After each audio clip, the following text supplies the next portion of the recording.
Hello and welcome to End Focus, coming to you this week from our secret hideout in Blue Moon Lagoon. I am your host, Hilka. Joining me as always, back from The dead. not being on the last episode, is my co-host, Rosalie. How are you doing today? I'm good. Yes, I was on like a little holiday, and then the universe was like, "Hey, have some bad stuff," and I was like, "Oh no," but I'm surviving. I'm surviving on copium, lots of copium, and a new anime obsession because I've been watching Witch Hat Atelier, and I've binged through like half of the manga at the same time and escaping into my little witch world, and it's wonderful. That's getting me through life. How are you? I'm good. I'm redder than I was before.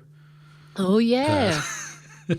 People who watch the stream or are on the Game Podular Discord or just follow me on Blue Sky will now know I got my hair dyed because I wanted to try it again. I did it like 10 years ago and I really liked it. And then I did it again with a slightly like a more purple color. And then I didn't again for like 8 years. Whoa. Partially just because, I get it done professionally. So it's really expensive. Yeah. But this was like, I was been thinking about it for a while and I was like, this is going to be my birthday present to myself. So I went and got it done a couple weeks ago. Nope. Last week. Yep. I definitely know what day it is today.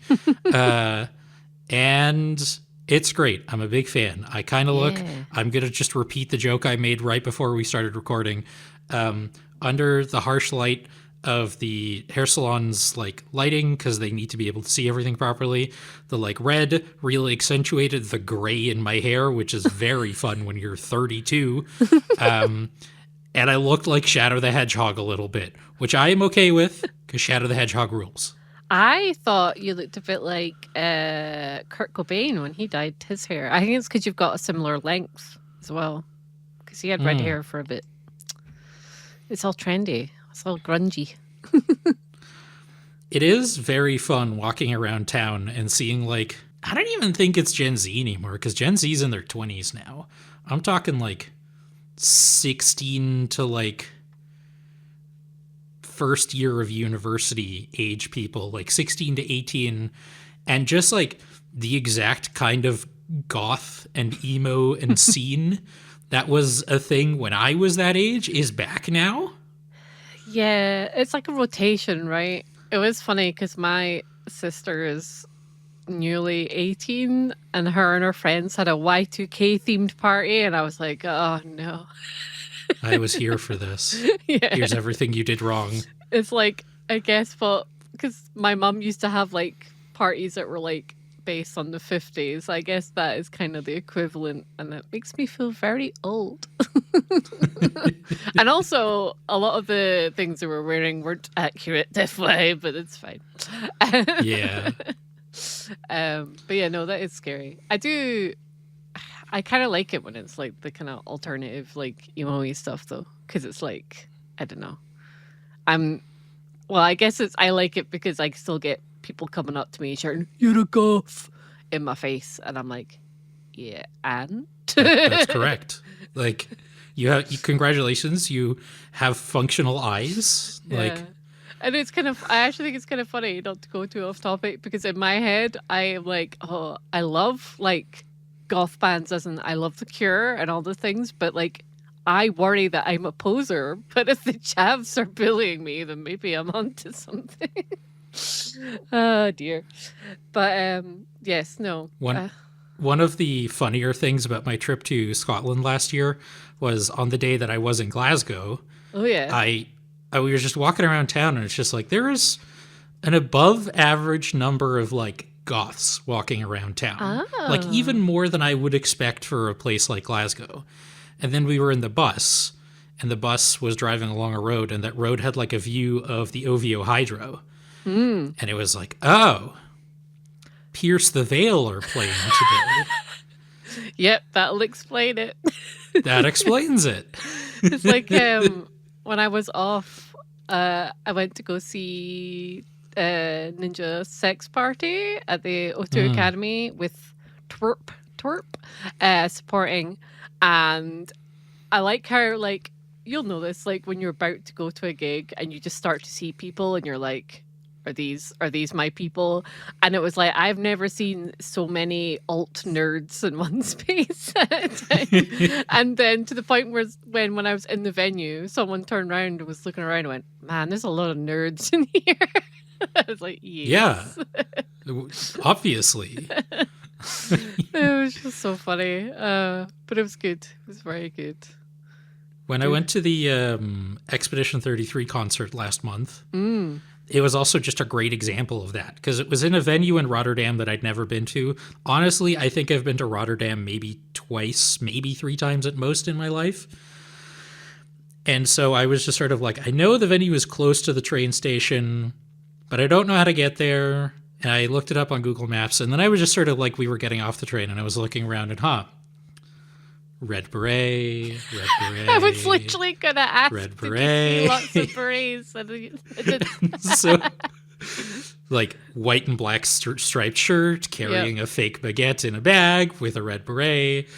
We should probably just follow them and we'll find where we're going. That's amazing. Me and my mates have all booked tickets. The official Undertale concert is coming to Glasgow, which is kind of unusual, but good, because you know, normally you have to go to London or wherever for that kind of thing. And I'm like, are we just gonna like turn around and there's just gonna be like loads of people in like blue Sans hoodies and it's like, yeah, probably like striped like green and yellow jumpers, and I'm like, yeah, probably. Yeah, probably. This is all like shockingly relevant for what we're going to be talking about later in the episode, actually. Spooky. I'm just now realizing. But before we get into that, I wanted to remind everybody that we have a Patreon. That's patreon.com/GamePodular. If you want to send us money there, you'll get the outtakes compilations as a paid reward. I am trying to figure out how to make that happen on Ko-fi as well, but I don't understand the interface quite yet, and I haven't had a lot of free time to look into it, but I am working on it. Speaking of which, Ko-fi.com/GamePodular. If you want to send us money there, you can, although you won't get the outtakes until later, as I just mentioned. You can follow us on YouTube, youtube.com/@GamePodular, to listen to podcasts like this one. Leave a comment with what your favorite song was when you were 18. And be honest. I know I have some picks in the back of my mind for mine where I was like, yeah, probably best to leave that one buried. Yeah, because we're going to be talking about Mixtape later in the show, as you would have noticed probably from the title and the description.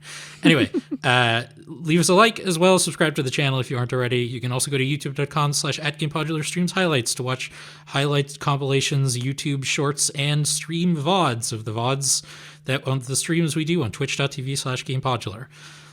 This week we are streaming twice. We have Iconoclasts on Saturday, and we have what is probably going to be the final Hollow Knight randomizer stream on Sunday. Seskra has been practicing against the bosses a lot. We're doing the final boss rush, baby, to get the full ending. Again, I say we, like I'm, there, but Seskra's the one doing all the hard work. Of course. You can also join our Discord, which you can find on our website, gamepodular.com. Or if you go to our Twitch channel and you just type !Discord in the chat, a little command will pop up that will have the invite link that you can join. It's great. And now, on with the news.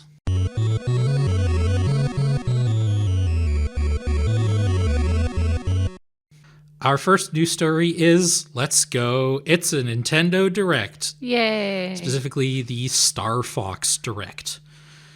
Now, there was a leak a couple weeks ago that was talking about, like, a new Star Fox game, which is, technically correct.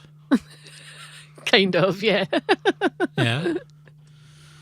And we say technically correct because this is the new Star Fox game, just called Star Fox, is a remake of Star Fox 64. to the best of my knowledge, the now second remake of Star Fox 64. Because was the 3DS one technically a remake, or was it more of a remaster? I feel like people are really pernickety about which word to use in that case. So, like, also kind of Star Fox Zero was also an imagining, so I'd like a reimagining. So I don't know if you also would count that as a remake, kind of. And then also, it kind of also a reimagining of the first one on the SNES. Yeah. It gets The first very one is confusing. like 64 is like a reimagining. There's too many I of these. know. There's too many of these. Yeah. I tend to use the word remake if it's like from the ground up, like Yeah. you're the Resident Evil ones that we've been getting. Yeah. Then, And then the 3DS one was like Ocarina of Time. I think they redid the models, so I don't know if they used the same code. They must have. I think the models were new though, because they didn't look all blurry in N64E. That's something I do want to talk about briefly when we get to that part. But yeah, it's another. It is a from the ground up remake of Star Fox 64, and fair enough, it is by popular reputation the best one. Yes. Like, there's mixed feelings on Star Fox Adventures, and there's like one person in the world who says Star Fox Assault is the best one. And yeah, there's whatever the Wii U one was that nobody liked. Zero. People did like it. I have Zero. It was just okay. I'm being flippant. It just had like a very difficult control scheme, which I would be throwing stones in glass houses if I made fun of it, because I'm a Kid Icarus Uprising fan. I also think like not as many people had a Wii U, so like yeah. Here are some more facts about it. The characters have been redesigned to be more realistic. I generally like them, to be honest. My one note is that Falco looks a bit weird. Like, if like translating his like N64 model to this, I imagined his beak would be a lot bigger. Yeah. But like, yeah, Sleepy Toad looks great. I like how like that's the one people were like, oh, he looks so slimy, and it's like, yeah, Toad. Yep. Like, what do you want?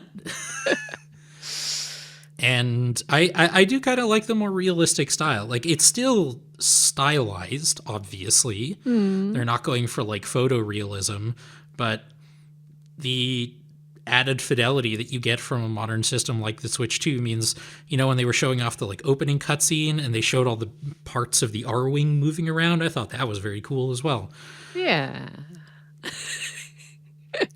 You seem to be less of a big fan of the redesigns. Yeah, based on the noise you made. Yeah, I don't like how they look. I think I think the intention was to make them look like the puppets on the cover of the original SNES game, which was Starwing, which thematically makes sense. I think they make sense, but I don't hate them, but I don't like them either. I think I was just, because I saw the Super Mario Galaxy movie where Fox looked really like the best he's ever looked. And I think, to my recollection, I've not played Assault. Assault's the only Star Fox game I haven't played, but not because I didn't want to, but because it's one of those ones where it's like £100 like on eBay over here, and nobody I knew had it at the time when it came out. But I've played most of them, and the way he looked in the movie was just like perfection. So I assumed, considering they changed Donkey Kong to look like the movie version and yada yada, I assumed that that's what they were going for, and I was quite excited over that, because I think the cartoony blend works really well, because it takes after the N64 like versions a bit more, because they had that kind of blocky cartoony look. So I think Yeah. I just maybe was disappointed that that's not what we got. I also hate Falco's weird feather fingers. They freak me out. And Fox's Okay. neck is really elongated and looks a bit weird in some of the I'm just not into the kind of realism. I don't know. I like it kind of Falco looks a bit like he's the one I'm most like not happy with. I feel like he looks a bit like a reskin of like Tulin from Tears of the Kingdom. Mm-hmm. And who I like, but I do feel like they're like, or what's the bird that plays the accordion in Breath of the Wild? Don't ask me. What's his name? K something. I can't remember. I feel like they were just like, this bird design's cool. Let's use it again. I don't know. I'll probably like it when I experience the game with them, maybe. Yeah. But yeah, it is yeah. Sorry. Possible that a lot of people's reactions to this is also just, I don't mean to sound too dismissive, but it's not like the thing I remember. Well, yeah, but every version of them has been different though. Yeah. So I don't know if that. I think if they were going to go with the looking like the puppets, it would have been cool if they did like a stop motion thing on purpose. That would have been really thematic and really, really interesting. But I just think the hyperrealism just doesn't mesh as well. But it doesn't look bad, and I think the game itself looks really pretty. They just wouldn't be up there with like my favorite depictions of the team. They're not as bad as like Star Fox Command on the DS, so they all look really weird in that game. But another game in this franchise I keep forgetting exists. Yeah. I knew there was a DS game that was sort of like a strategy game or something, right? Yeah. It has lots of weird endings. Which, you can look up in your free time and enjoy. Okay, I will. Don't blame me for nightmares afterwards. And it is sort of the more realistic style that I wanted to talk about briefly, and I'm realizing now that I forgot to write about this in the notes. So apologies that I may be like surprising you with it. But because the N64 and the Super Nintendo game have like very polygonal designs by technological necessity, it is kind of funny that they're making this from the ground up remake of Star Fox 64, where they still have to maintain as much of the original designs as possible to make it, visibly a remake. So you have these really detailed textures on top of still fundamentally very blocky polygonal designs. Yeah. And it looks a bit weird. Yeah. Also, like, the level layouts are like the same, but the levels were designed because of the hardware at the time, so I kind of thought that would change, because it's like, you can have more things on screen now. But oh well, I guess. But no, that is true. That's sort of what's sort of weird to me about this remake. Like, obviously, it's a very good game, and it is, I think, the game that people think of when you mention Star Fox or like Smash Bros. Oh yeah. But I try not to think about the value for money proposition, because when you're assessing something as an artistic work, I don't think that should figure in. When you're thinking about it as a product, then yes, absolutely. But purely on an artistic level, I don't think it should factor in.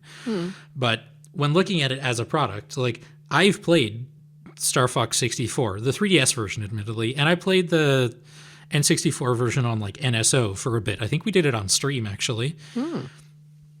And it's not a very long game. No. Like, it has replay value, obviously, because making choices over the course of the level and doing things will take you down different routes. But like,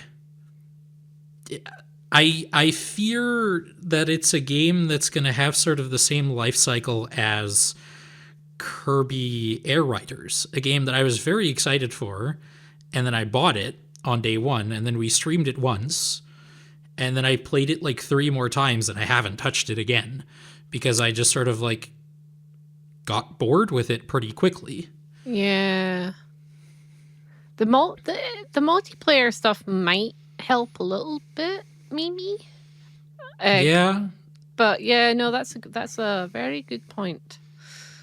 Yeah. I suppose we should finish talking about what's actually in the remake. Oh yeah.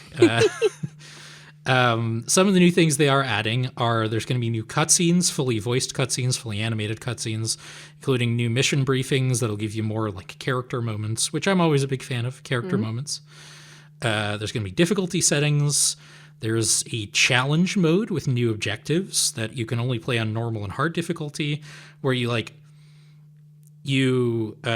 play this level, you replay a level, and it has like optional objectives, basically challenges. Yeah. And that's going to add more replay value to the game, theoretically. It's also got a 4v4 battle mode with 3 different maps, and each map has its own playstyle. There's sort of a King of the Hill style zone control on Corneria. There's shoot enemies and retrieve cargo from them in Sector Y, and shoot meteorites and collect the stuff they drop and bring it back to base on Ficina. And this is going to have online play. You can have private lobbies or join just random people. I do really like that you can use game share, so you only need 1 copy of the game to play it locally, or even through game share through game chat, you can play it online. It has mouse mode enabled, which is awesome for a flight combat game. That being said, the last time I played... No, I was about to say something and then I realized that that's not true. No, it is true. I was about to... I don't remember the last time I used a mouse to play a flight combat game. And I have played 2 flight combat games this year. Okay. I used a controller for both of them.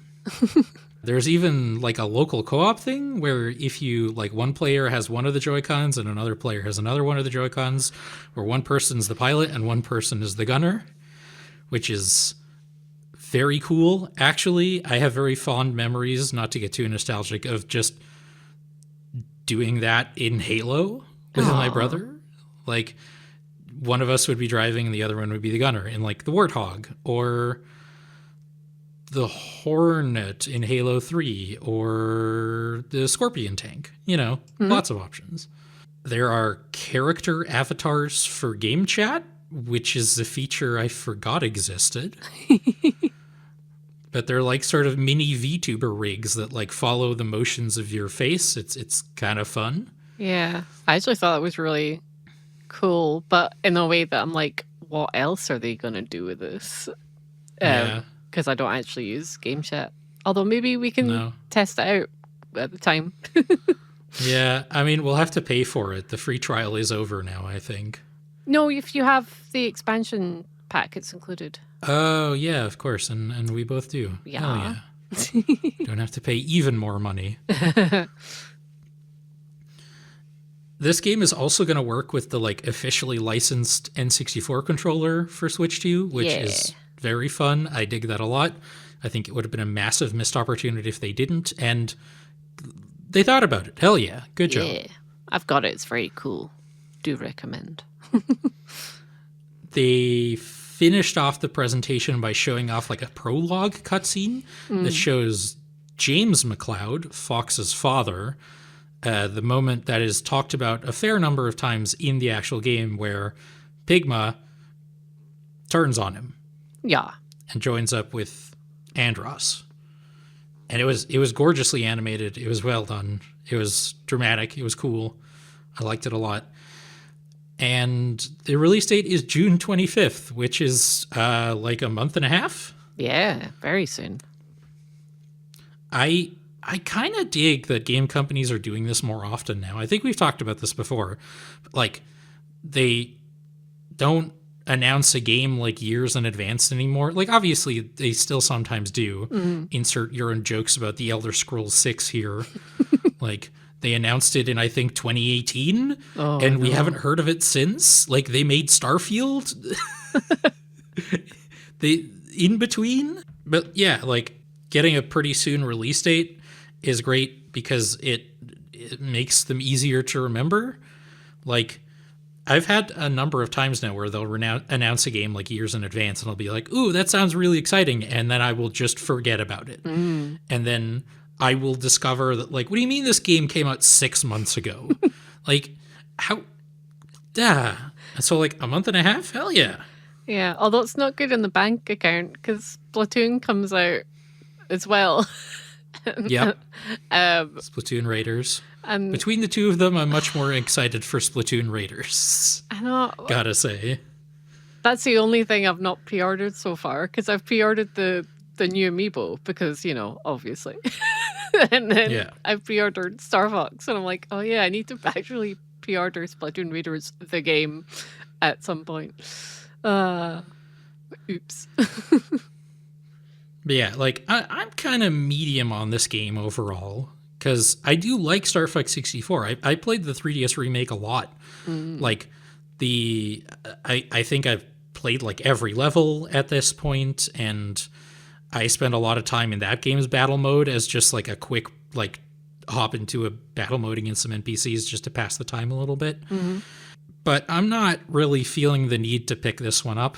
That's especially, fair. Like, it is going to be, I think, what I'm about to say is unconfirmed by me, but I think I read somewhere that it's not going to be like 70. I think this is one of the ones that's going to be 60 euros. It's only $41.99 over here. Oh, damn. Its full price is $59.99, but most places are selling it, even in America, like $10 cheaper than that. So it's already discounted everywhere. I am part of the problem, though, because I was like, I want the pre-order bonuses. So I've paid full price instead, because you get a pin set. And what else do you get? A little Velcro patch. And Star Fox merch just is practically non-existent and has been for a while. So I was like, I need it. Well, no, it's only $49.99, so it's not too bad. So I paid like £8 for some little goodies. That's fine with me. Yeah, my local game store's website is selling it for 55 euros. Yeah, it's all right. Yeah. That's not bad. Considering how expensive everything else is right now. Yeah. Do a lot worse than Star Fox, I suppose. But that's not like a particularly high bar. No, true. Like, between, like, Splatoon Raiders is almost definitely going to be more expensive, but I'm much more likely to buy that one because it's one I'm actually just more interested in. Oh, weird. Because it's something I haven't done before. Because that's also cheaper than our normal price game. Switch game. Is it really? Yeah, it's only... See, this is your, like, I know. department, so you would know it's depressing. this. It's like the full price for physical is $49.99 here, so it's like £42 digital. And it's already had loads of sales. I don't know why, but I'm not gonna, I'm not gonna complain at the same time. It's also 55 euros. Yeah, it's why I've been pre-ordering stuff, because I'm like, I mean, if you're using an online store where you have a pre-order guarantee, it's not really a big deal. But I'm like, oh no, if I don't get this now, am I going to be doomed? So I'm kind of making sure to get the ones I want before anything happens, just in case. Yeah, I'm now remembering why I already have money set aside for June. Wait, hang on. Nope, this is July. Haha. Yeah. Sorry, I was thinking of Digimon Story Time Stranger, but that's not until July. Oh, yeah. I forgot about that. So I have until then to finish Monster Hunter Stories 3. Of course. I'm trying. I promise. It's really long, and I'm really enjoying it, so I'm trying not to rush it. Speaking of, this transition works a lot better than in the notes back when I was actually talking about Star Fox. But speaking of Star Fox, Time Extension did a fun little investigation. I say fun. I mean, obviously it was a lot of work, but it was a lot of fun to read. And I hope they had fun doing it as well. Yeah, I like them. They're good. the old puppets that you mentioned. Yeah. That were like on the box art for the Super Nintendo game and also used in some of the marketing. Yeah. Like, what happened to them? Because nobody really knows, and now we do. The basic gist of their investigation, which I do highly recommend you read, it has some more details that I'm not going to mention here because or else I would just be reading the whole article verbatim, and I think that's bad form and also not very interesting. But the Cliff's Notes is they asked Star Fox programmer Dylan Cuthbert, they asked character designer Takaya Imamura, and they asked visual effects studio Shirogumi, whose work you might know from Godzilla -1. Cool. And it was sort of a chain of like, one was like, hey, you should ask them, and another was just like, no, you should ask them instead, blah, blah, blah, blah, blah. The end result is the puppets were unfortunately destroyed.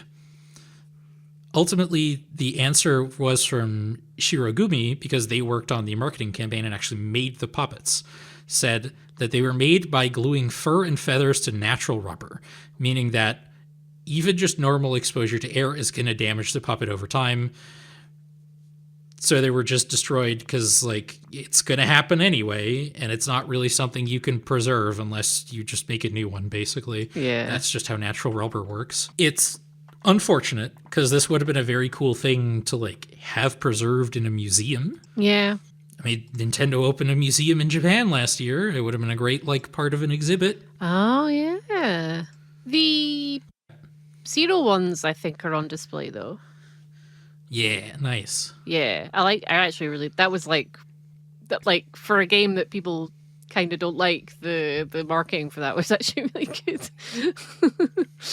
But yeah, no, that is really sad because they're iconic. Yeah.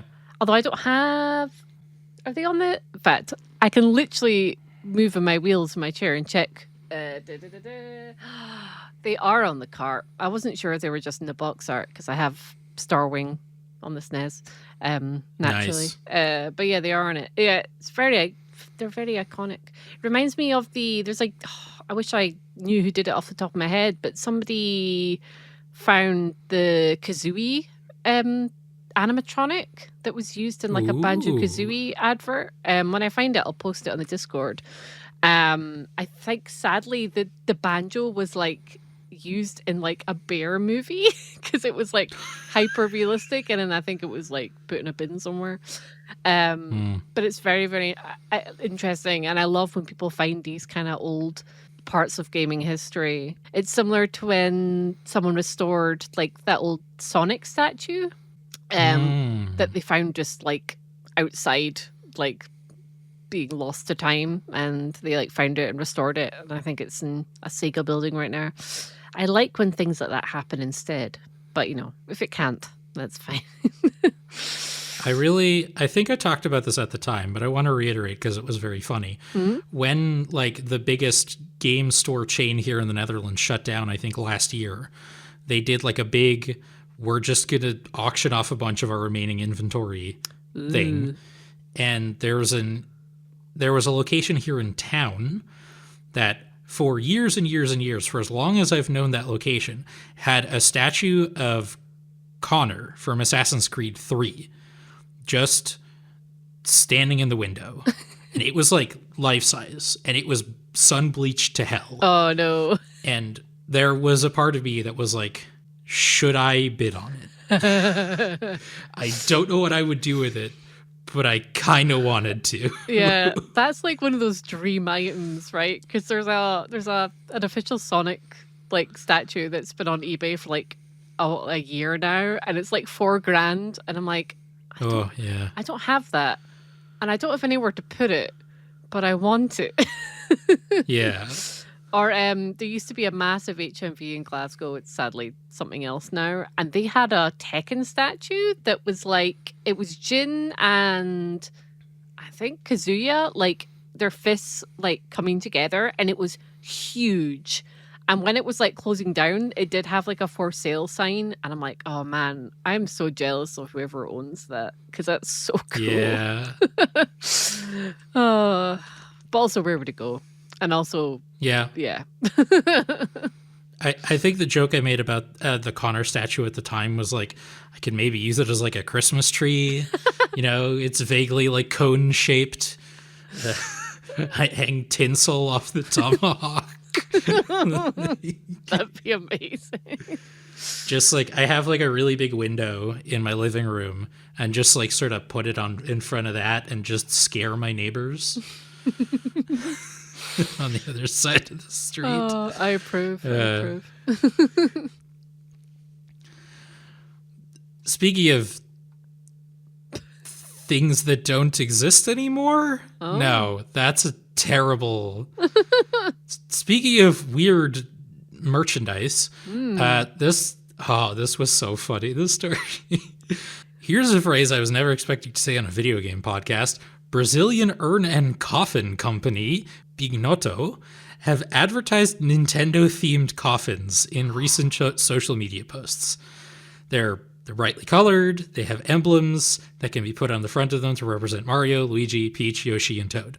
Now, these are not like the officially licensed ones, but they are clearly like, or officially licensed. These aren't like right out of the games, the emblems that they use in like Mario Kart and stuff. Mm-hmm. But they're close enough, legally distinct, Your Honor.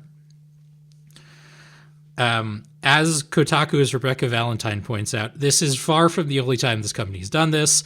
They've used the bright pink one before for like Barbie. I'm kind of in two minds about this.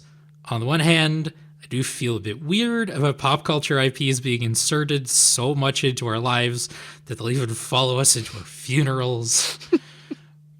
But on the other hand, these are like more likely to get used to celebrate something that the deceased genuinely loved in life. Yeah. I am of the opinion that a funeral should be more of a celebration of the life that the person led than, like, obviously you have to grieve them and mourn them and so on. But I just, funerals should also be partly a celebration. Yeah. And so, like, if this was officially licensed, I think I would dislike this a lot more. But as it stands, I think this is just a company, just being very cheeky on social media and trying to make a buck, and B, on a more generous read, just trying to inject some whimsy into what is otherwise a very somber proceeding. And I can't really fault them for that. Yeah, you got to think as well that it's probably more likely to be something that a kid would have.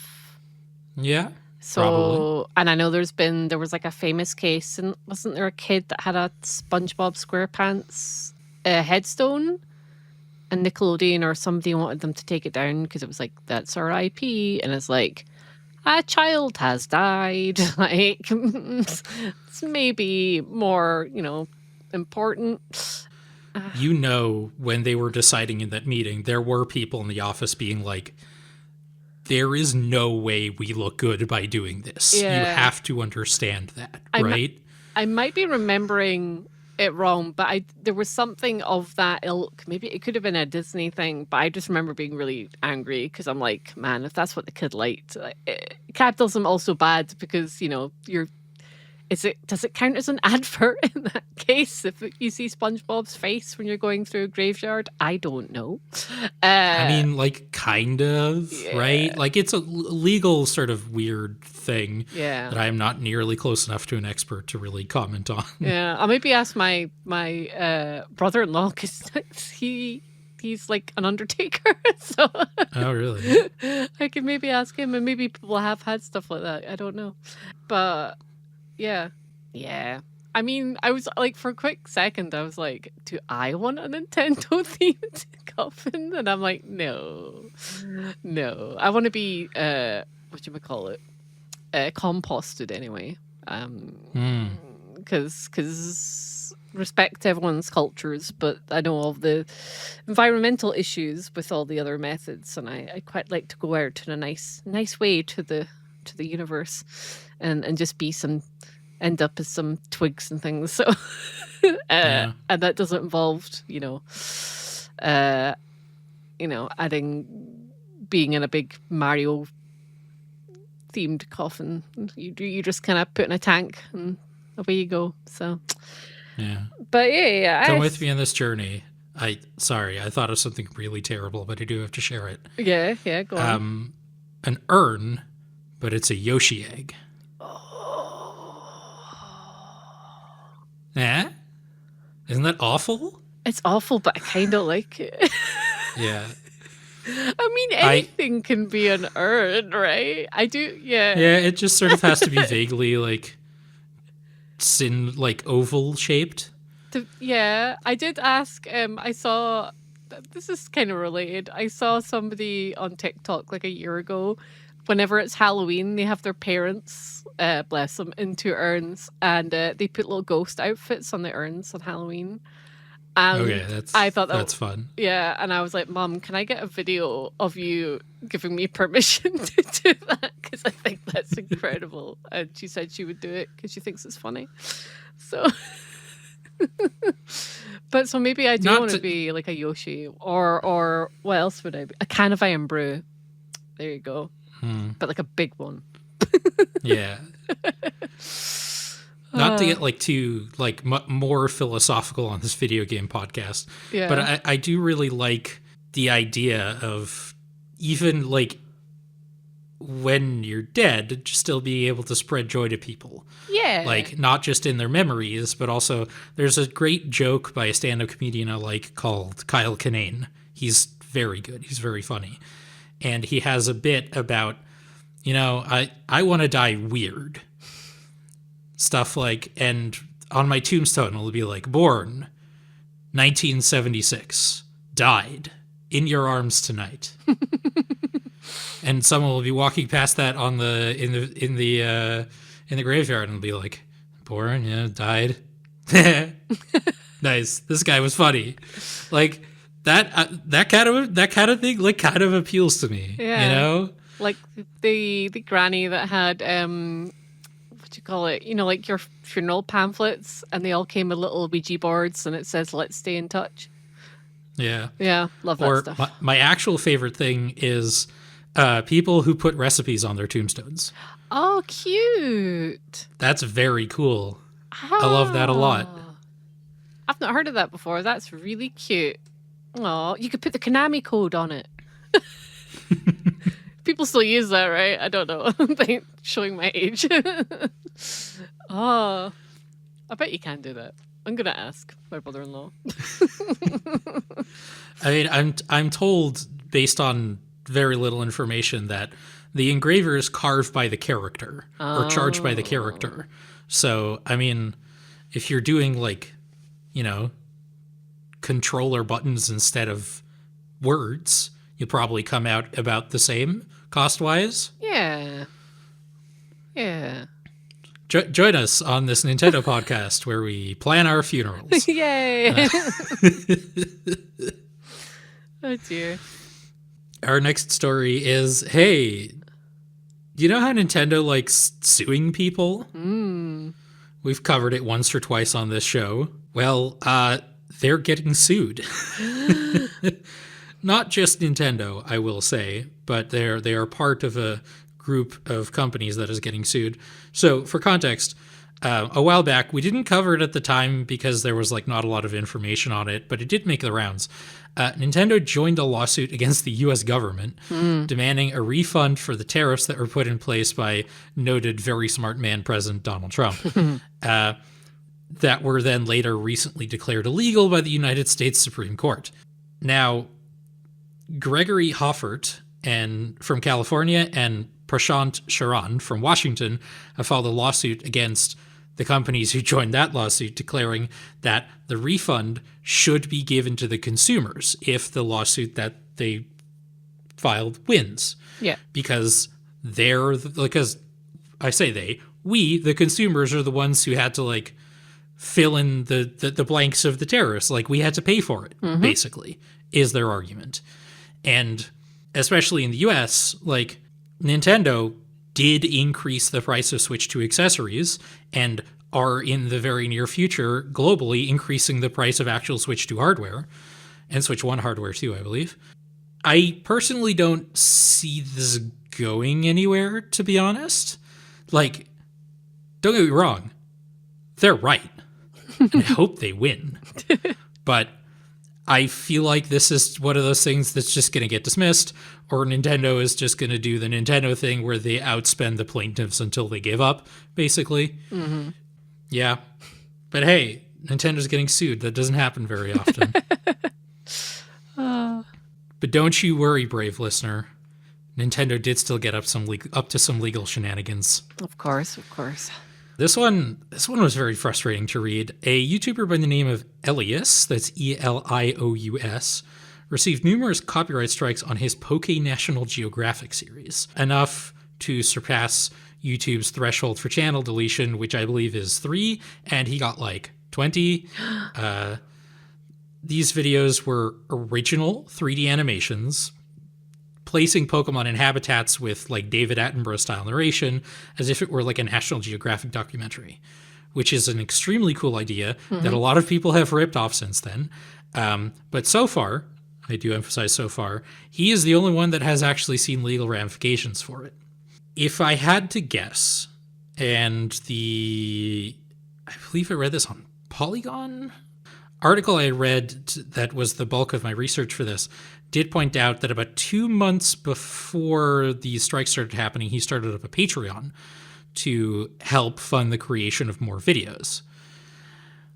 That, if I had to guess, might be the thing that violated Pokemon's fan creation policy, as it specifies that it allows use of the IP for, quote, personal, non-commercial home use. And the Patreon made it commercial. The Patreon is also, quote, under review, unquote, according to the articles I read. It sucks, and I don't want to sound like I'm victim blaming, but I think if my theory on the fan creation policy is right, that creating the Patreon is the thing that screwed him. You know, obviously we talk a lot about Nintendo just being very litigious. They have a horrific reputation for it. They have literally ruined people's lives over it.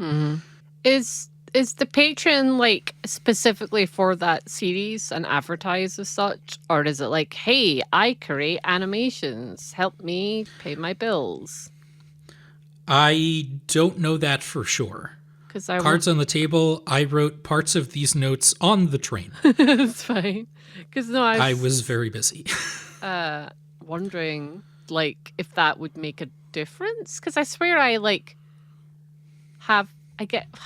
supported creators that also will happen to make like fan videos that are like Nintendo related, but because it's just part of, you know, the Patreon is like to fund them as a person and they happen to do those videos. It's not that's maybe why they've managed to not be copyright struck. Sometimes it can just be like luck, right? Because there's people on Etsy that don't have a big audience and they'll just still be hit with strikes and what have you. Yeah. But another like note that I forgot to put in the notes, but I do remember, is I called them original animations, and that is correct. But he did also use like very small audio snippets from the actual games for like the Pokemon cries. And that might also be a problem. So that like combined with like the actual audio from the games and starting at the Patreon to making it commercial, which, to be clear, I did look up the Patreon, and obviously because it's under review, you can't currently find it on Patreon. Of course. So I cannot answer that question at the moment, unfortunately. But yeah, that is rubbish. But then, yeah, I wonder if maybe they were thinking of doing something similar, and they also are like, "Hey, let's make sure fans aren't making something that we want to make." Which I know can happen sometimes.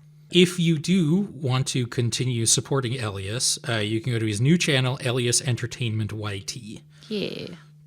Because the old channel's gone. It's nuked. I looked it up. You can't find it anymore. He does have all the videos downloaded. He just can't post them anymore. He did also say, like, I would have been perfectly happy, like, if Nintendo reached out and said just, hey, take these videos down, I would have said, yep, you got it. Yeah. I'm obviously paraphrasing here. He didn't say it like that. But Nintendo, being, again, famously litigious, dropped the biggest hammer I think they could have and just got his entire channel deleted, which sucks. It does, because it takes so long to build an audience, and also like if it was monetized, that could have been his, life, like how he pays bills, and it's just gone in an instant without being able to make any amends or change anything. And it's very cruel. I've never been a fan of how YouTube system works in that way, even with the 3 strikes, because a lot of people use it. A lot of people take advantage of the copyright system deliberately to get rid of people they just don't like, even if they're not doing anything wrong, and argue fair use. And it's like a whole thing. It just needs to be changed from the ground up, but they're not really going to do that. But yeah. Nope, they have no financial incentive to. Yep, especially because it's big man Google that owns it all, right? Yep. Yeah. I will not say anything more. If you can't say anything nice, don't say anything at all.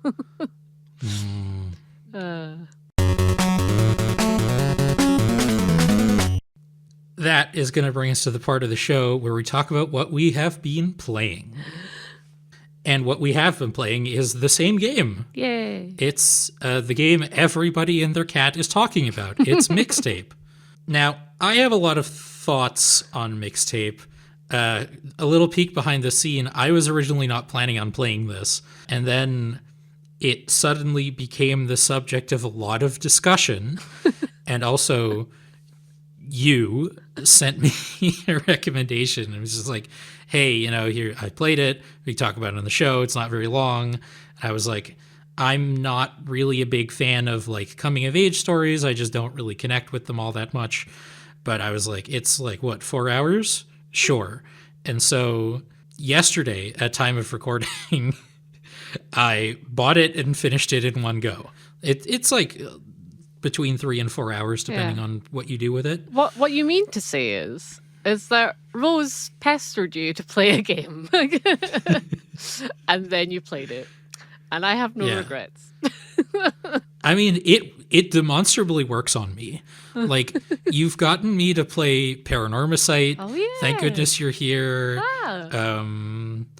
And now this and Crow Country as well. Oh. And those were all games that I really enjoyed. Bangers. Like all bangers. Yeah.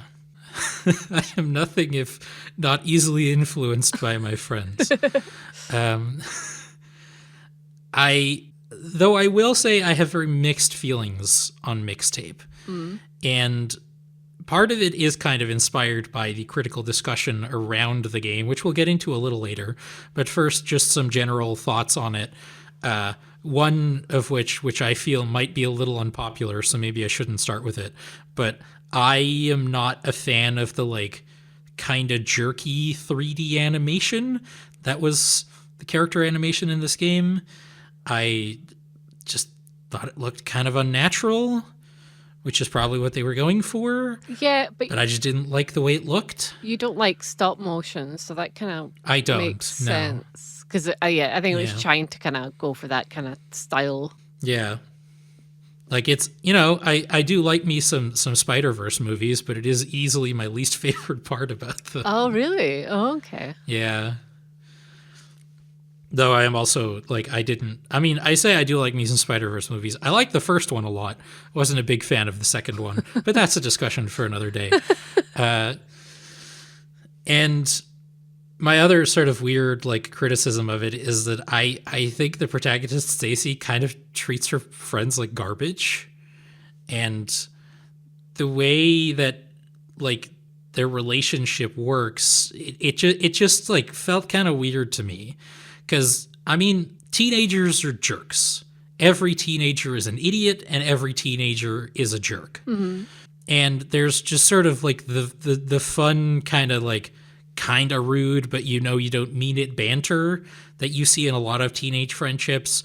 But but the friction that was caused by her making the decision that is sort of like the premise of the game, i.e., not joining on the big road trip and going to New York instead.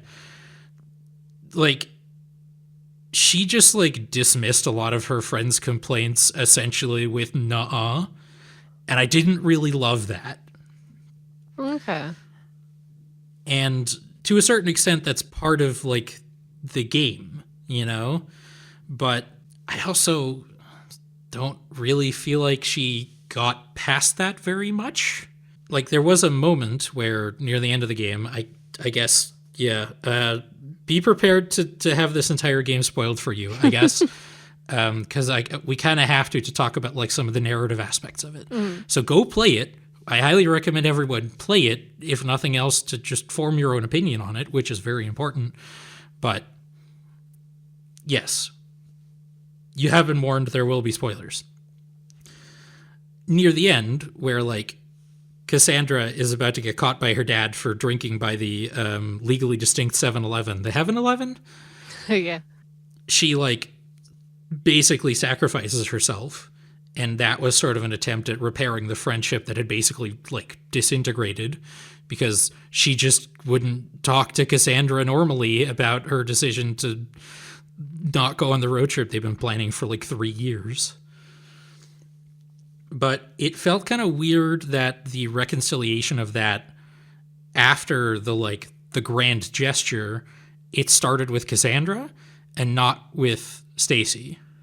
And the way a lot of relationships work is you can't just do grand gestures and not change anything. You know? And that made me feel a little weird.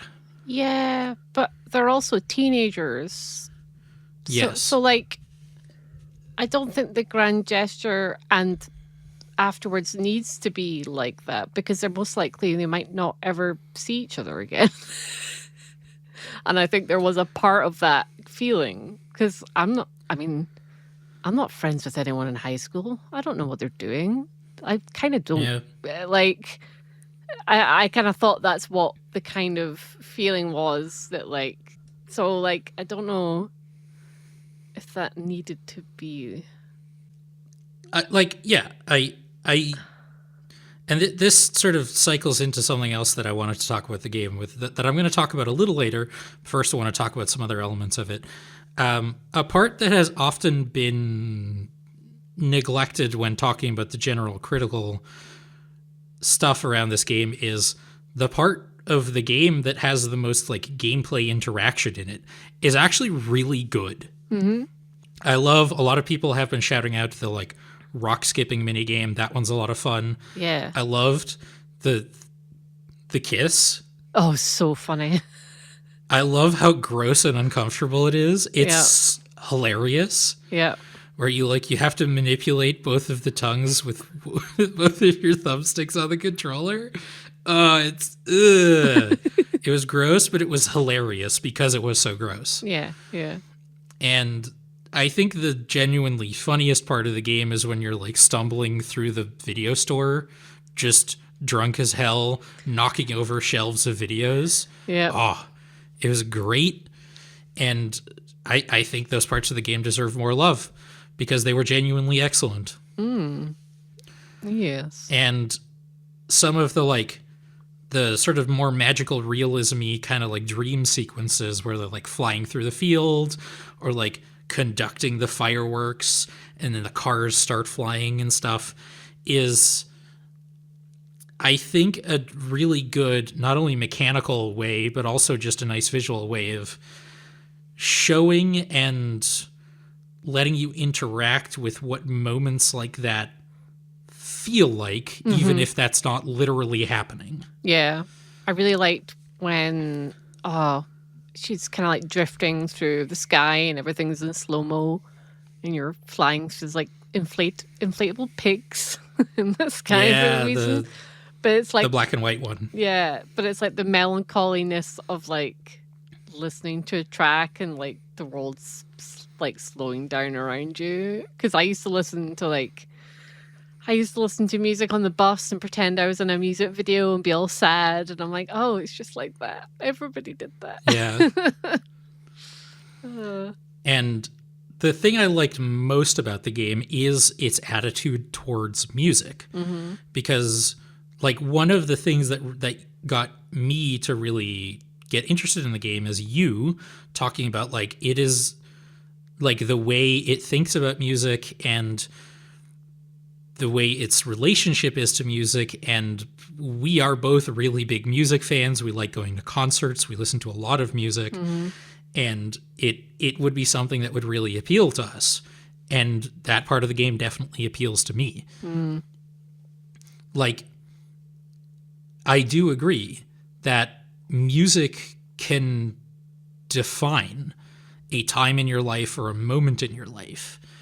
And so many of my memories are so inexorably linked to the music I was listening to at the time. Maybe not literally, like as things were happening, but just the music I was a fan of at the time and listening to a lot is just seared into my brain forever. And that is the part of the game that really resonated with me, which is, I guess, you know, one of the main themes of the game. So in that regard, I did think it was a success.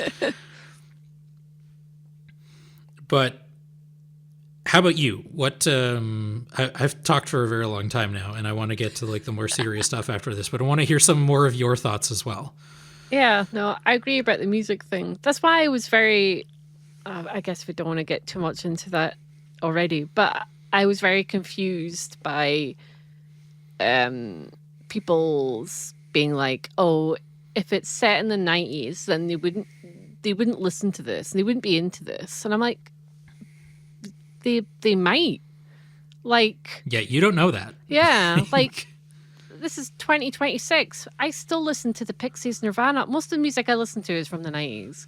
Just because you're not like teenagers don't even just listen to the music of their era, and the fact that they would be obsessed with stuff in the 80s makes entire sense. And I just thought that was really strange that people were talking in definites when I've literally know people who would be the similar age range who did like all the same things. I was just very confused. But yeah, the music part I liked especially because the way it's presented with the breaking the fourth wall and like, you know, the kind of American Psycho moment of like, this is Huey Lewis, and you know, like it is a bit pretentious and cringe, but I think it's deliberate because you are that when you're that age anyway. Yeah, but I agree. I liked the nerdiness of the track, and I liked the presentation of it. I just thought it was, maybe it's because I am cringe, but I just thought it was really neat and cool. And it kind of made me, because like I used to listen to Silverchair, and my mum had the album that the track they use is from, and it made me go, oh yeah, I really liked that song. And it was getting me excited over songs I hadn't listened to in a while, which I think was kind of a bit, you know, could be the purpose in a way. And that's kind of cool and exciting. And I just really liked that. Because there's games that are famous because they have good soundtracks. Like if you're talking of kind of coming of age things that people were comparing it to, like Life is Strange as a series is famous because the soundtracks are phenomenal and they're really curated. But the music itself isn't like a character within the narrative, which is fine because it's a totally different entity, right? But I liked that it was in this, and I like media that typically does do that. Like I love one of my favorite films is High Fidelity, which I think was very much an inspiration for this because there is breaking the fourth wall and talking about records and in detail about the bands and things. I read one or two comparisons. Yeah. And so I think that's what drew me to it. It also happens, you know, the soundtrack is very kind of leads more towards the alternative scene, and I think I also kind of was like, oh, you mean things that I like are cool, kind of. Yeah. Like, so I think that's why I was drawn to it, and maybe why I'm a bit precious about it overall. But also, my biggest thing is that I really want. I think I told you this as well, but I really want my mum to play this because she is she is the characters. The main character, it really reminded me of my mom, especially when she was younger. And then, for background information, I had a teenage mom. Way. So,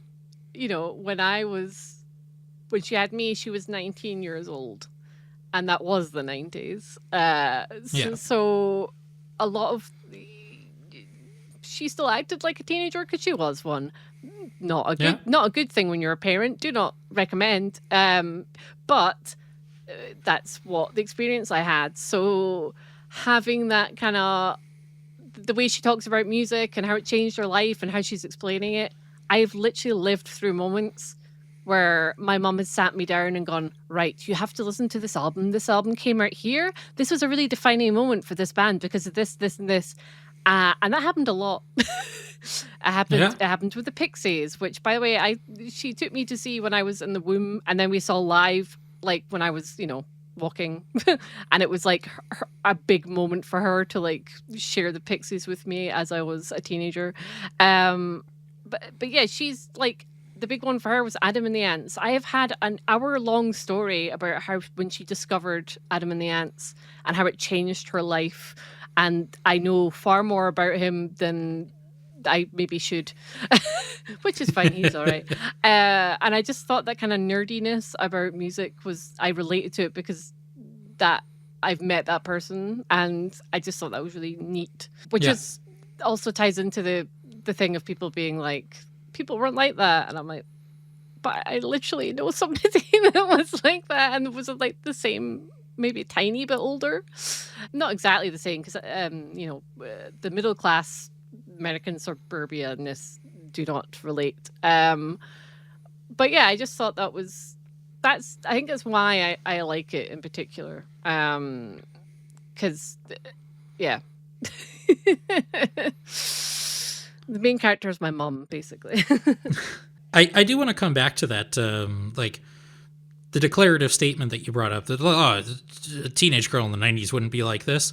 There's one article I read that I have no ill will towards the writer. It was a very good read. I don't agree with all of it, and I don't agree with this point especially, where they took the like Billboard like top 40 radio around that time and like TRL Total Request Live and stuff, and like here's what was actually popular at the time, and none of it is reflected in the like soundtrack of the game.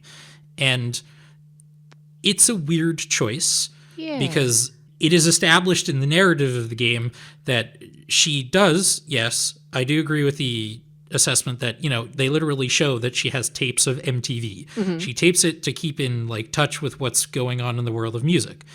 Fair enough.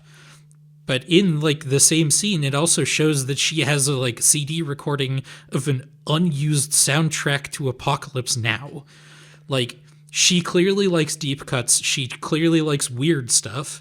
She clearly just is trying to get her hands on as much music as humanly possible to listen to as much of it as she can. Mm-hmm. And so it is a little weird that she didn't have like basically anything that was that was like actually like popular at the time. Mm.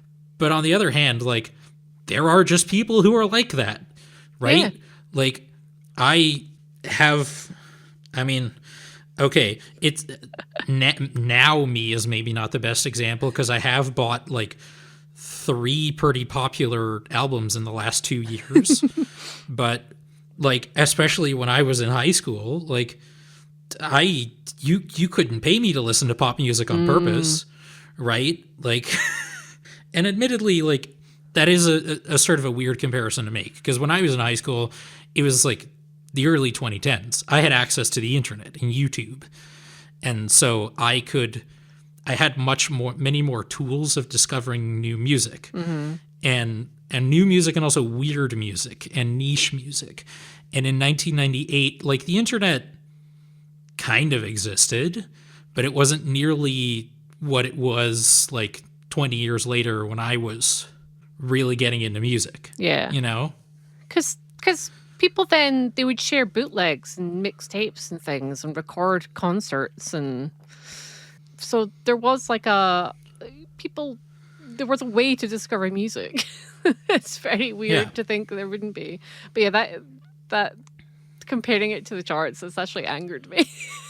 Because like when I was in high school, I got beaten up because I liked the Beatles. Because people were listening to what, not dismissing the music they were listening to, but I was the grumpy, I don't like pop music teenager.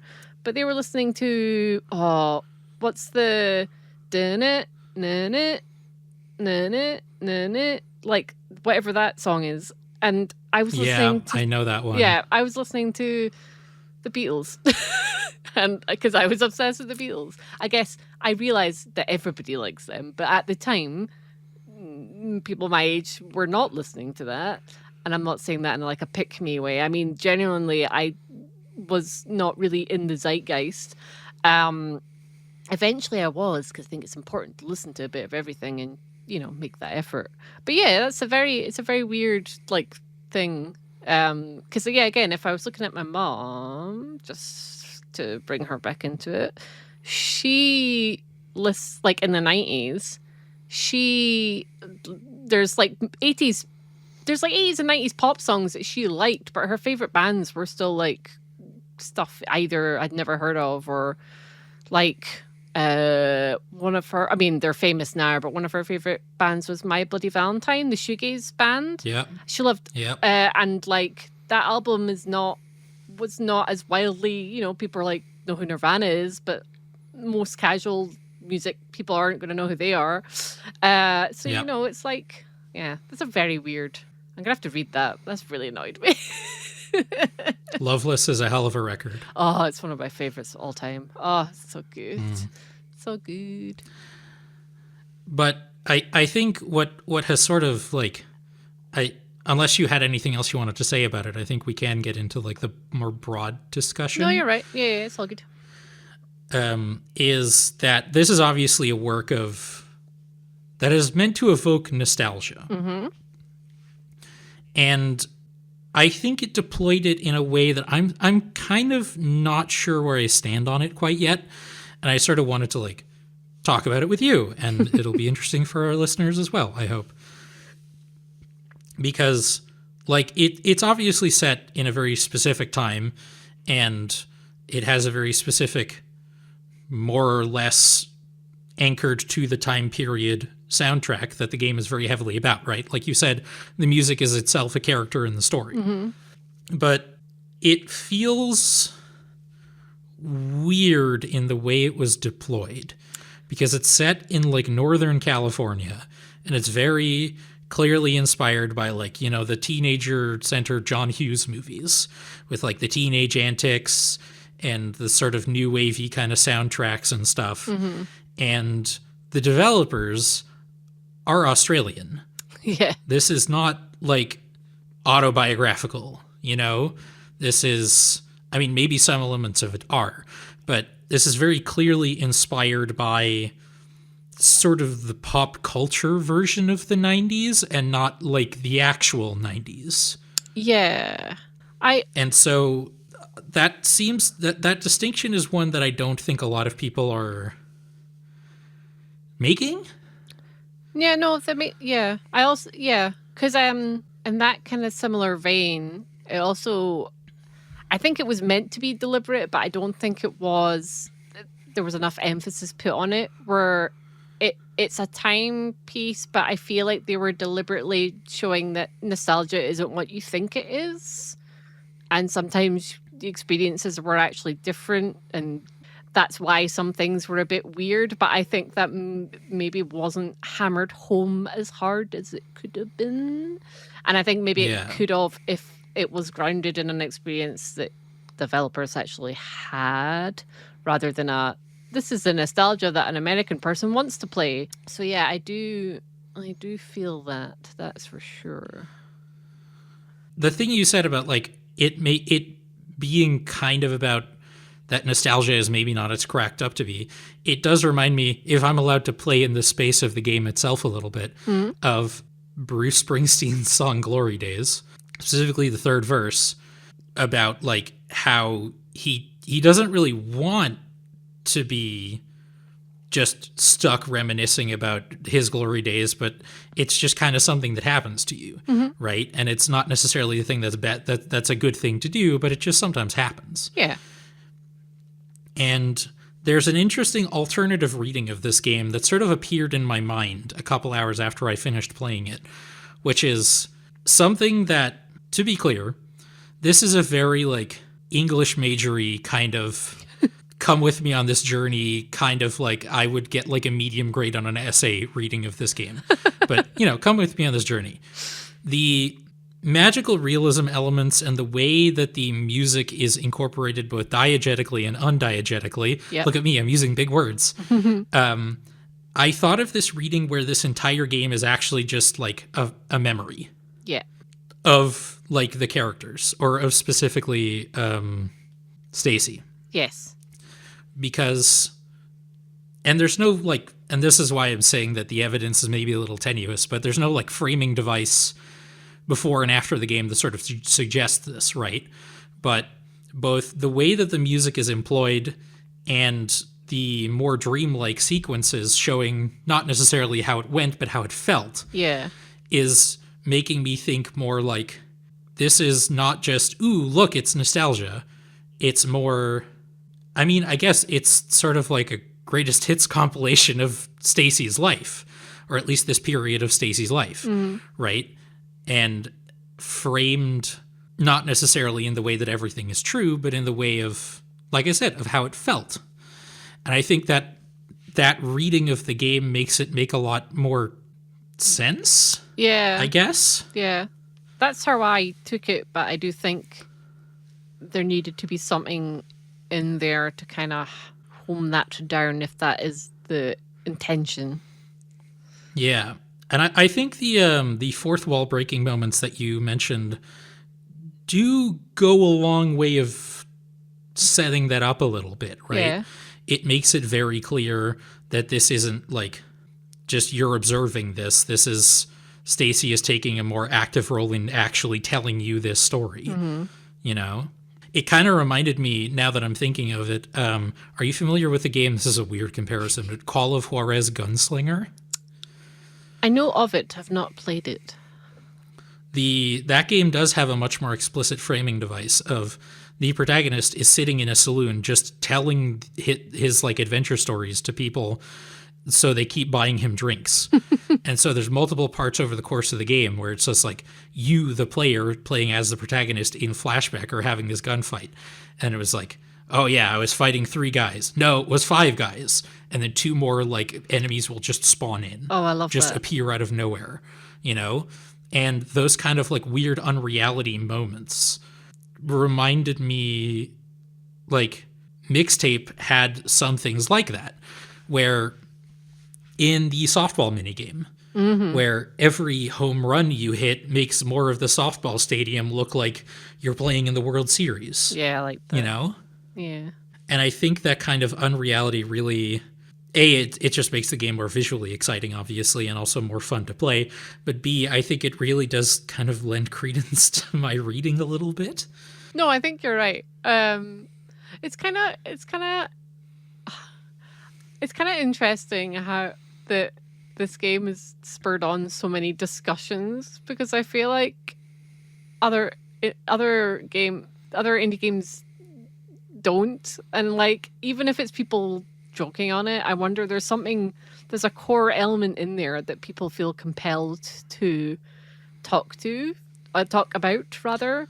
And I think that in itself is quite interesting. I don't know if it's just because people's relationship with nostalgia is like a whole thing. I think that's a big part of it. Yeah, or it's just, I wonder if there's even more of an emphasis on that because the world is a bit extra scary these days, and people are kind of like reminiscing of when it might not have been like that way for them. Cannot relate. My childhood was not fun. But I wonder if that's the case. I will say I have a very complex relationship with nostalgia, because there's people like nostalgia is the worst thing ever. I think it's all nuanced, right? I think it's contextual. Because a lot of people will say, like, you only like this game because you played it at a time when life was good. And I'm like, cool. Maybe there was definitely an element of escapism when I was playing it, but also my life was not good then. So I don't relate to that argument, and I don't think a lot of people do. And I feel it's a bit redundant. And I sometimes think, like, it's like, I don't know, like, it can be an okay thing in context of just even just nostalgia in a way that, like, I wish I had the close relationships that the characters do in this game. I had similar relationships. I had a friend that had a tiger parent, and they weren't allowed to come out, and even though they had the best grades ever and they were like top of the class, they weren't allowed to come to parties, they weren't allowed to do this, and there was friction in there. So I think I also related to that in the game, and it was nostalgic in a way where I was like, oh, been there, that wasn't fun. But I don't think that's inherently a bad thing that a lot of people are making it out to be. I don't know.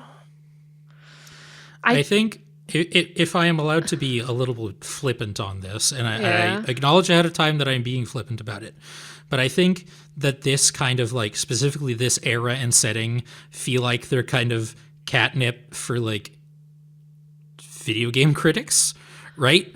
Like, because there's a lot of white dudes around that age, around the age where they would have been that age in the 90s. And so there's a lot of, like, people who would very much relate to those experiences, or at least that vibe. But there are also a lot of people like you, and honestly like me, who do not relate to a lot of the ways that this game, both the events that happen in the story and the ways that it deploys the nostalgia for that time period, that would maybe push back on it very hard, because not like maliciously or anything, but just because, like, it is very important to recognize that this is not a universal experience by any stretch of the imagination. Yeah. Right. And honestly, like, the teenage antic stuff in the game, like, that is the stuff I related to the least. I had a very weird, like, adolescence, but by most people's standards, at least the standards of a lot of people I know, you could probably describe it as sheltered.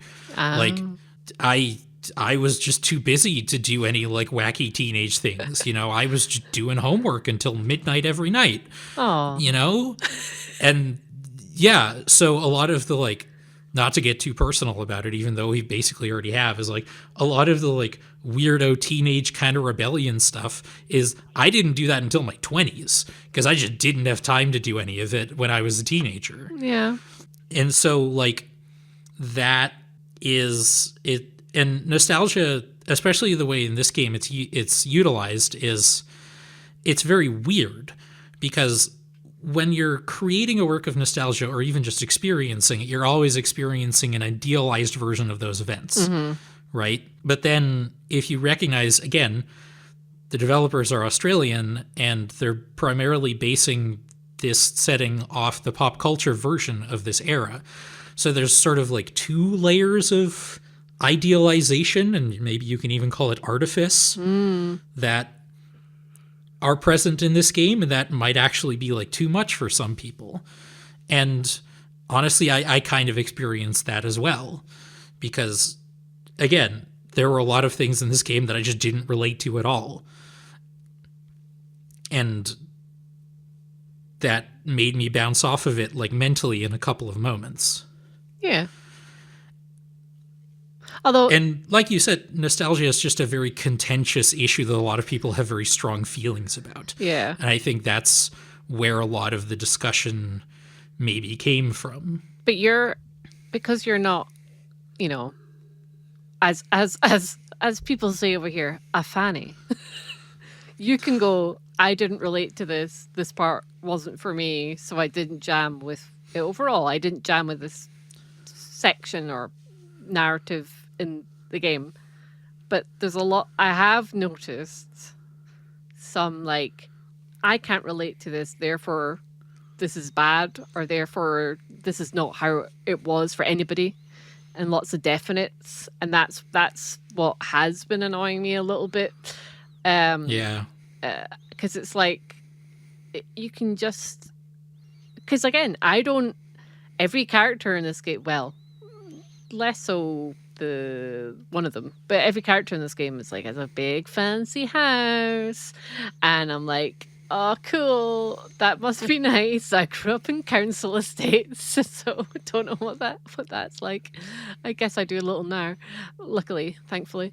But you know, I just have to accept that I'm not going to understand what it feels to be a teenager in that respect, because mine was different. But that doesn't mean that it's bad or wrong. It just means it's part of an experience that I don't understand. I also think, it would have been interesting if they based it off of an Australian viewpoint, and I don't know why, if you were writing a game like this, you wouldn't have done that, which is a bit strange. So I did actually do some reading about that as well. Okay. Because there was an article written by one of the creators of Coffee Talk. No, not Coffee Talk. Necrobarista. That is a game that was made by Australians and that was set in Melbourne. And people were kind of weird about it. Oh. Because, let's be honest, a lot of the English-speaking video game community and also social media community is American. I mean, I've seen our metrics. I know most of our listeners are from the United States as well, right? And so there's a moment in the beginning of Necrobarista where it gives the address of the coffee shop, including the postal code, which is 3025 off the top of my head. And the studio got emails from people and social media questions from people oh, it was so cool that you said it in the future. Oh, no. Because they thought that the postal code was a year. But no, it's just set in Melbourne in the present with sort of an urban fantasy twist. But because people didn't realize that it was a postal code, they just thought it was the future, 1,000 years in the future for some reason. Oh, that's kind of depressing. Yeah. And so there's an argument to be made that even outside of Australians, just setting your game in a place or in a setting or having themes that are unfamiliar to the predominantly American audience that plays video games is going to just alienate a bunch of them because they're I don't understand this, or I don't want to play it. It's not like the thing I remember. And so it could very well be a marketing decision as well. Yeah, that makes sense. And that sucks. Yeah, it does suck. But it makes so much sense when you lay it out like that. Yeah. I'll tell you what. We're adding stuff to the episode descriptions for this episode anyway. I'll put a link to that article in the episode description. I highly recommend everybody read it. It was a very fascinating thing that I already sorta knew. The attitude, not the specific Necrobarista example, obviously, but it put into words a lot of the things that I had sort of been thinking about a little bit. But it's so true, because that's not even just a thing that's unique to video games. There's a lot of kind of things that have been Americanized in the UK as well, so that totally makes sense. Yeah. And it's really annoying. Does that mean I can't make a game that's set in Scotland in the 90s where everyone has really thick accents? I probably couldn't do that because Trainspotting had an American dub. I'm sorry, what? Yes. Well, I think it's Did it? The Did start. it really? Yeah. So if you watch I think it's the start where he does the famous monologue. There is a dub of it where they tone down the accents. That sucks. Yeah, it does. But it's kind of funny because Ewan McGregor doesn't really, his accent is kind of Americanized now. Yeah. Oh dear. Anyway. I think that's basically all I wanted to say about Mixtape. Yeah. It's a game that I think is very interesting, and I do like it. I just don't love it. I do recommend everybody play it, as I said at the beginning, because I think because nostalgia is such a contentious issue and everybody experiences it differently and everybody sees it differently, a lot of people are going to have very different experiences playing this game. Mm-hmm. And I think it is the most important when talking about stuff like this to be able to form your own opinion on this by playing the actual game. It's not that expensive and it's not that long, and it is definitely worth a try at the very least. Yeah. If anything, I'd be interested to see what they would make afterwards with a longer runtime. This is the studio's second game, I believe. They also made The Artful Escape a couple of years ago. Oh, yeah. Which I discovered yesterday I own on Steam. Oh, there you go. I like when that happens. Yeah. So I might give it a look. I'd be curious to see what kind of story that one's actually telling as well. Mm-hmm. But in the spirit of the mixtapes, yes, we have designed our own mixtapes for ourselves. And I really need to take a long drink of water. So how about you explain, you go through yours first and sort of give a little explanation on what's going on with it. Oh, yeah. Okay. So mixtapes to me are actually, like, if I'm doing it proper, they like take months, because I always think they should have, like, it shouldn't just be a random batch of tracks. They should like flow in a certain way. I take it very seriously. So I don't really have the time when I thought of this idea to do that, but I still wanted to kind of like show what I was listening to at the time of being a teenager, with some kind of like things that feel like they're me now. So, and I won't go into too much detail, so people might want to listen to it and be surprised. But I start off with Little Acorns by the White Stripes from Elephant, which is one of the greatest albums of all time. And I actually got to see them live. That was my first proper gig. We do not count Steps before then, because they were all lip syncing and also Steps. But yeah, I saw Elephant. I saw the White Stripes live when I was 14, when that album came out. And they were phenomenal. And I was obsessed with that song in particular. And my MSN name used to be Squirrel Girl, which is kind of funny because then I was obsessed with, Marvel Squirrel Girl. So it kind of worked out. Yeah. So later on, I've got some We Were Promised Jetpacks, which is a Edinburgh band. And one of my favourite tracks of all time is by them, and I thought I'd put that in for some Scottish rep. And also I was obsessed with that song when I was younger. We come into when I was a teenager in the early 2000s is when a lot of the chart stuff was like indie rock and alternative stuff, and it made me very, very happy. But my main obsession then, which kind of is also a bit my mum's influence, was Silver Sun Pickups and their first album. So I've put Lazy Eye on there, which is one of my favorite songs of all time. And they're kind of like, well, I've not listened to their last few albums because they got a bit too poppy for my liking. But they were kind of like classic. Yeah, they were kind of like, their older stuff's very shoegazy. And I was obsessed with like I said earlier, like My Bloody Valentine, and I guess you can kind of say Smashing Pumpkins are a bit shoegazy, maybe not. That might be a little bit, tiny bit. Yeah, it depends what album you're listening to, I guess. But I was like, that was all I would listen to at one part, and stealing my mum's records because she had all the good stuff. But Silver Sun Pickups were like my life. I still have like all these old like CD singles that people would give me that they found at concerts and things. I was obsessed, and that song is great. I've also got some Beck. I saw Beck live when I was a teenager, and it was still remains the best gig I've ever been to in my life. And he wasn't even his gig; he was supporting Radiohead.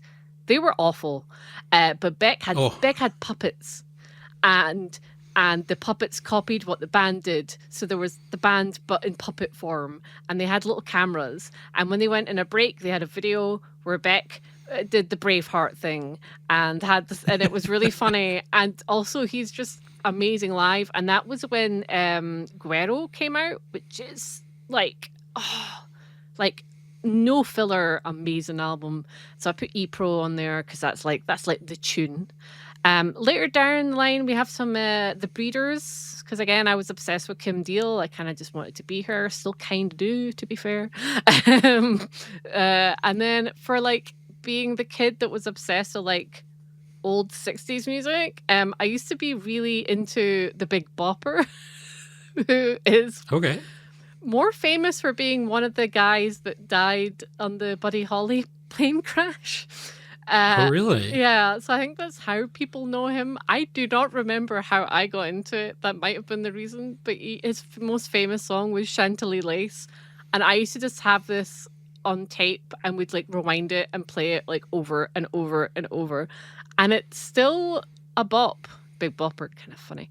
So I put that in there as just like a homage to my younger self being into music from the 60s. As I go down a little bit, we got some Death Cab for Cutie, because that's like a teenage classic band right there. They're actually playing in Glasgow again. I really want to see them live for the second time because they're class.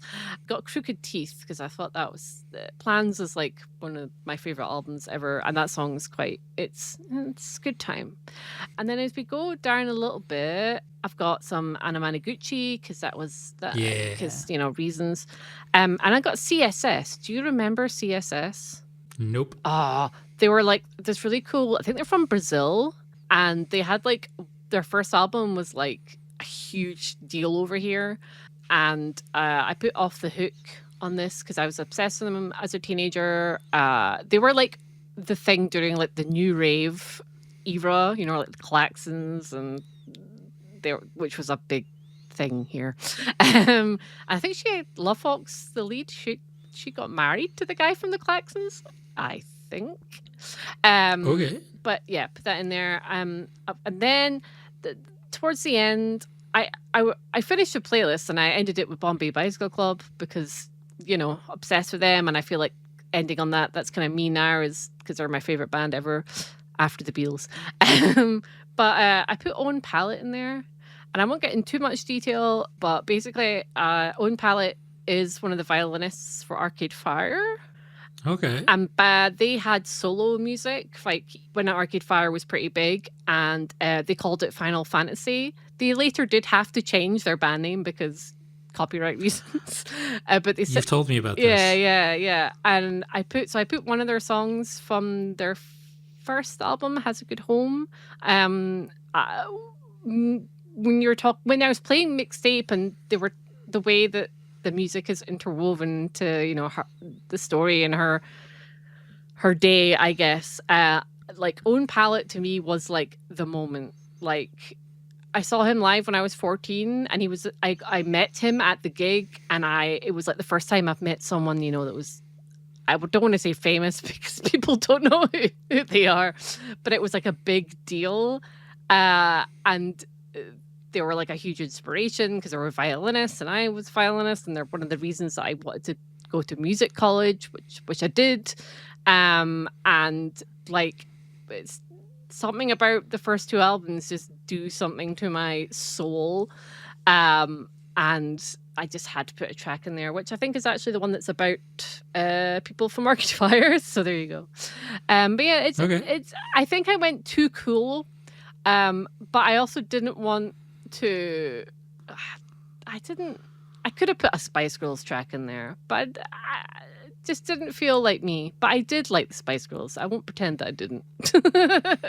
Yeah. But lots of like in early 2000s indie alternative rock is the gist. It sounds great. And for Rosalie's list and also mine, which I'm about to talk about, we'll also put links for these in like the episode descriptions on YouTube and on the podcast feed and stuff. Yeah. And we'll probably also post them in the Discord once this episode's been released. You will have plenty of opportunities to find these. So for mine, I did sort of a very similar thing to yours because that's, that was the idea of a sort of story of my life through music.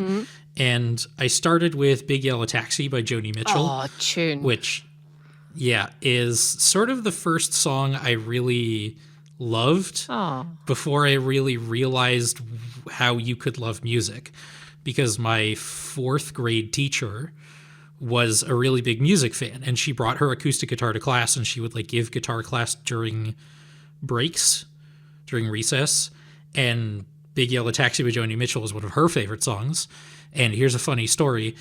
When I learned of the Counting Crows version of this song, Oh, yeah. I hadn't realized what it meant to be a cover song yet. So I was like, oh, Counting Crows stole one of Joni Mitchell's songs. That's so cute. Yeah. And then the next three on my list are sort of the music that I associate with my childhood coming from my parents. That's Smoke on the Water by Deep Purple, Linger by the Cranberries, Ooh. and gotta have a Dutch representation in there as well, Dansen aan Zee by Bluff, which is a very nice like Dutch rock song from, they're a band from Zeeland, which, fun fact, that's where Old Zeeland is. There's New Zealand and Old Zealand. It's a province in the Netherlands. I like how we both have like a cultural representation track in our playlist. Yeah. I used to live in that province for about 9 months. Oh. And then number 5 is In the End by Linkin Park. This is where I started sort of developing my music taste of things I liked through mostly Dragon Ball Z AMVs, of course, with Linkin Park. This is an era that I listened to a lot of terrible nu metal. I put Linkin Park in there because they're actually good and they're not completely embarrassing like a lot of the other stuff I was listening to at the time. And then sort of the next section, let's say 6 to 11, is just a lot of stuff that I was really listening to a lot in sort of my high school years. You got Worker Song by Dropkick Murphys, Diamond in the Rough by Social Distortion, which is a song I associate very much with specifically like grade 11 and 12. Flagpole Set It by Harvey Danger. Oh, yes. The chorus of that song is just burned into my brain forever. We got Point Counterpoint by Streetlight Manifesto, and Still Waiting by Sum 41, Yes. and Shipwrecked by Ailstorm, which is a pirate metal song. And then number 12, I picked Sovngarde Song by Miracle of Sound.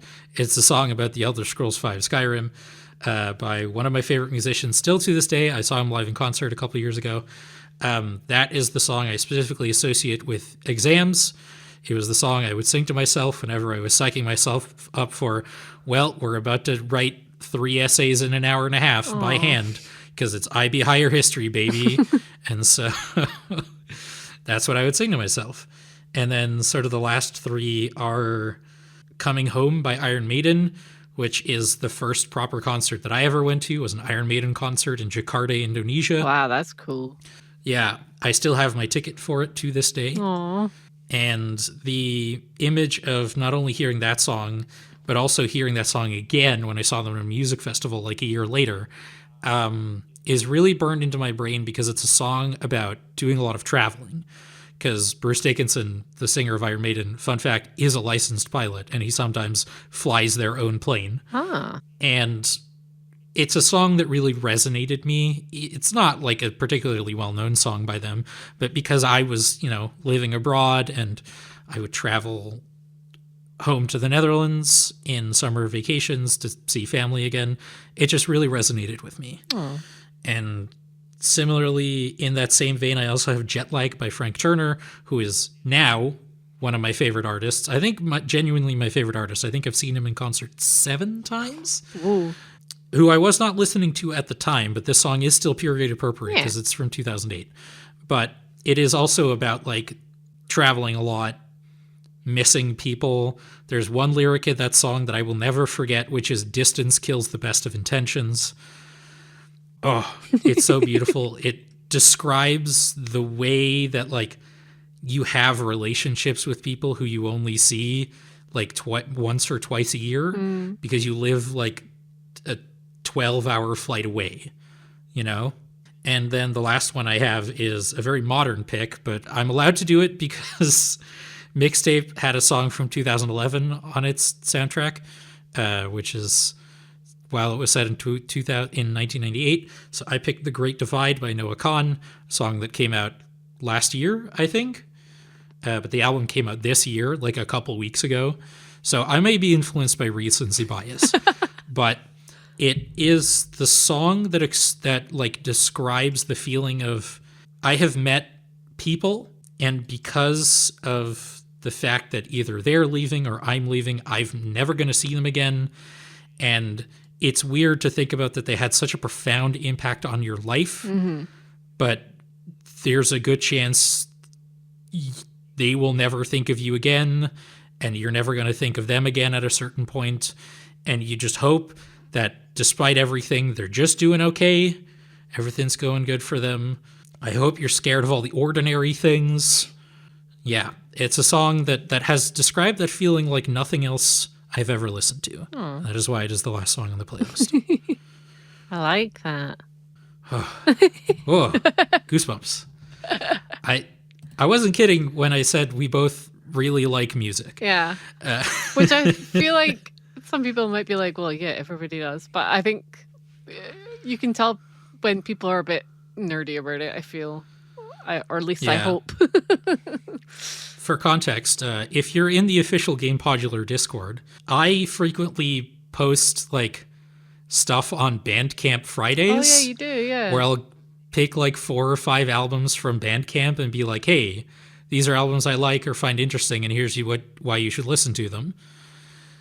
And I've done that on most Bandcamp Fridays since I started. Aww. I buy like 3 to 5 albums every Bandcamp Friday, almost.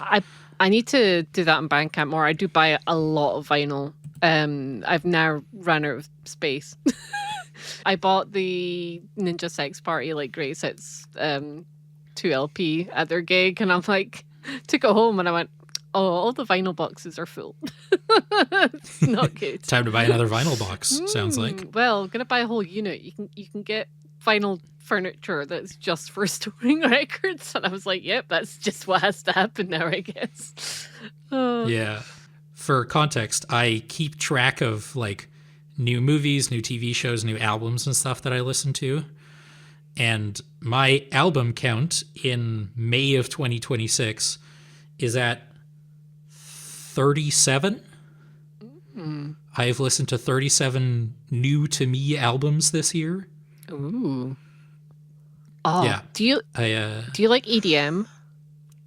I do not. Oh, I was going to recommend Nina Geraci, who does really cool, like, but that you would not like it. I love iPod Touch. That song's excellent. Okay. I love iPod Touch. I'm trying to get... But I listened to I Love My Computer, and I didn't finish it. I didn't really love it. I like how the opposite of that is for me, because I had that song on repeat for a week. Just listened to that for like 8 hours a day. To be fair, though, I think EDM, like the bass and the synths combined, like they do something. They scratch an itch in the back of my brain that it just kind of... It just pleases me. It sounds weird. Yeah. But yeah. Oh, dear.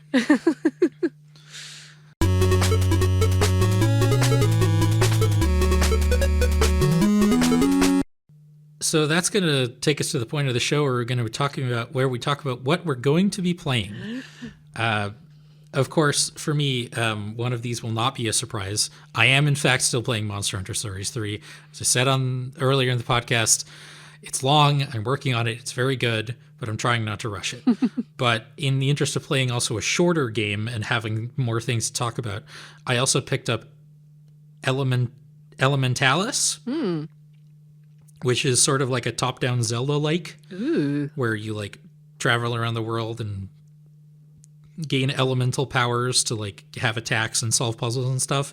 It's a lot of fun so far. How about you? Well, I've already played a lot of it, but I guess the next game I'll be playing / talking about is Tomodachi Life, Living the Dream.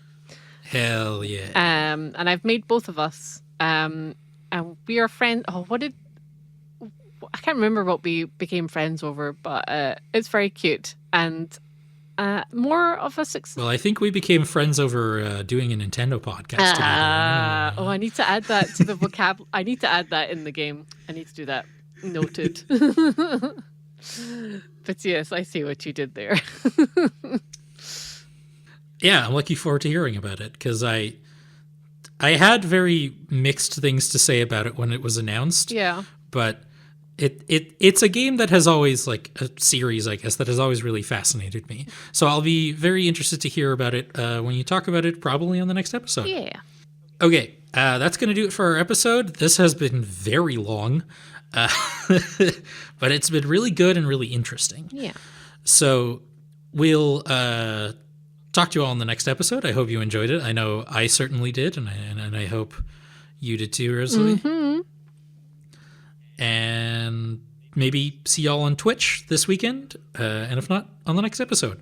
Bye-bye. Bye.